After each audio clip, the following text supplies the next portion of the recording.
ای شیخ الاسلام، ای نور دیده امت، پیش از آن که پای بر سرزمین وحی نهی، پیش از آن که طواف عشق کنی، پیش از آن که در مقام ابراهیم اشک بریزی، این ودای دلسوز مرا بشنو. بار الها دعایش را در مستجاب فرما و او را سلامت بازگردان پیش ما. در حالی که دلش از نور لبیک روشن‌تر از خورشید.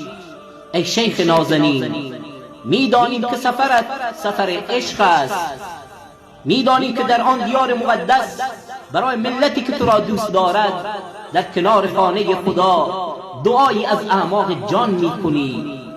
سفرت پربرکت، بازگشتت پر نور، همراهت ملائکه، قدمهایت مبارک. حفظك الله یا شیخنا.